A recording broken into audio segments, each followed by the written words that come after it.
I have challenged teachers as I travel around to say, show me any textbook, any subject, any grade, any page, and I will show you blatant propaganda meant to transform this nation. Lincoln once said the philosophy of the schoolroom in one generation will become the philosophy of government in the next.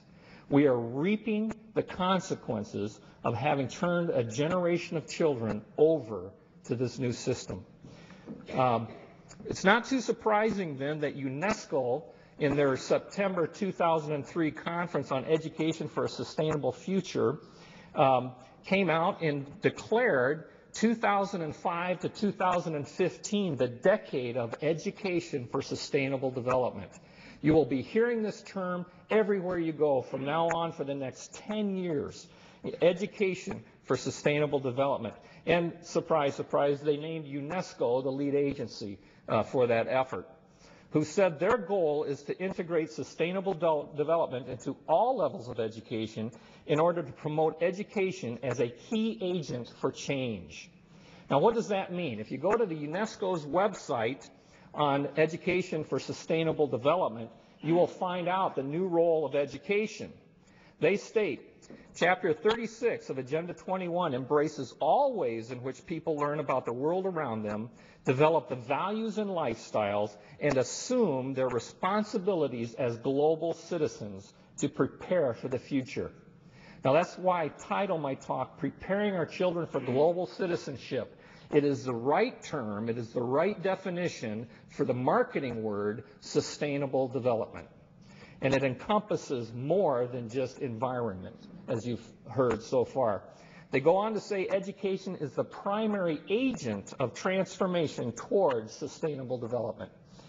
At the U.S., at the cost to the taxpayers of quite a bit of a $400,000 grant, I believe it was, we have developed the toolkit for education for sustainable development. And I apologize, I covered up the slide with the box that shows the economy, the society, and the environment as the three parts of this system, as you saw, I think it was Michael Shaw in the three-circle graphic.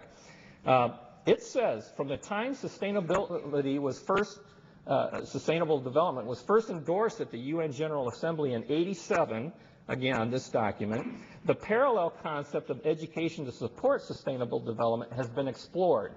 That's a lie. It has been fully embedded in our curriculum in Minnesota since 1968. It's been fully embedded in the curriculum in the entire country since 1994. I'll show you how that works.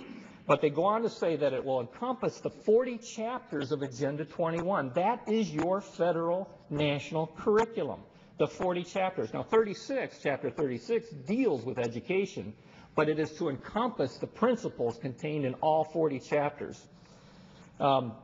The toolbox goes on to tell you, by the way, this was written in July 2002, so it's fairly recent. Goes on to tell you that world citizenship is the goal.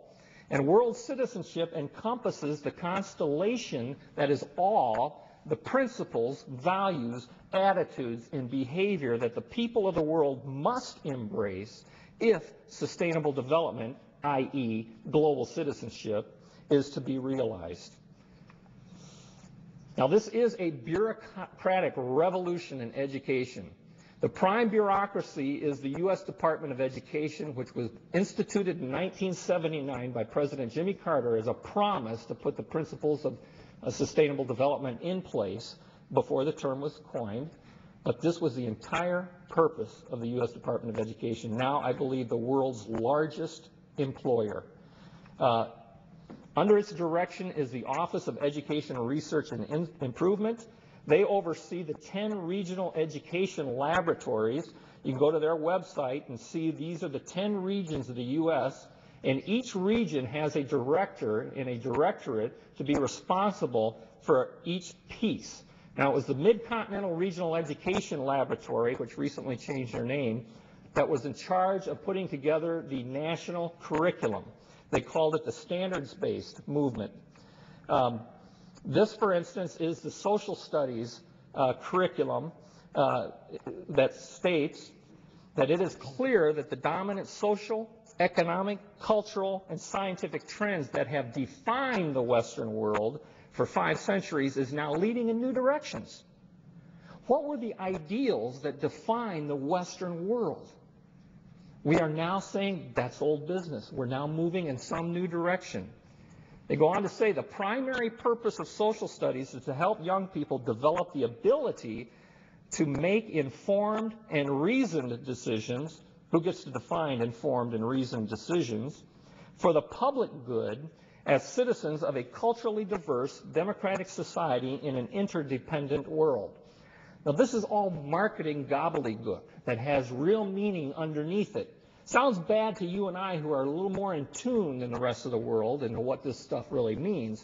But keep in mind, we spent millions of focused market research to come up with the language to mask the agenda. The agenda is exposed by looking at the curriculum. But first I want to play a little video clip of the senior director of the Mid-Continental Regional Education Laboratory in 1989 as she revealed to the National Governors Association the agenda for education.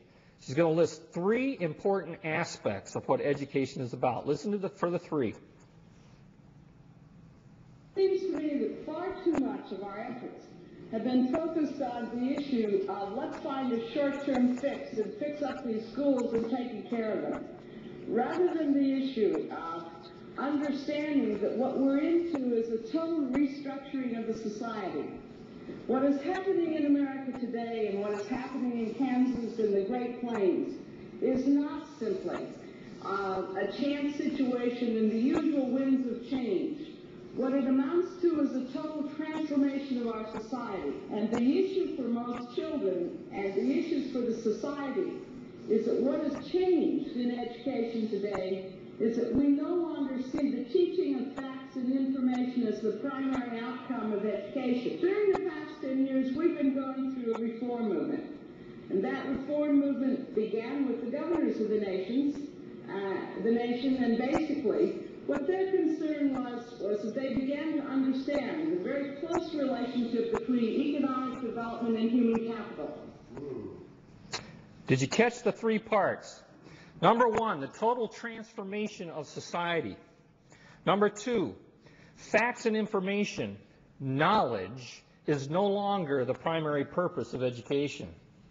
And number 3, the close connection between economic, let's call it sustainable development, and human capital, that is labor, human resource labor for a planned economy.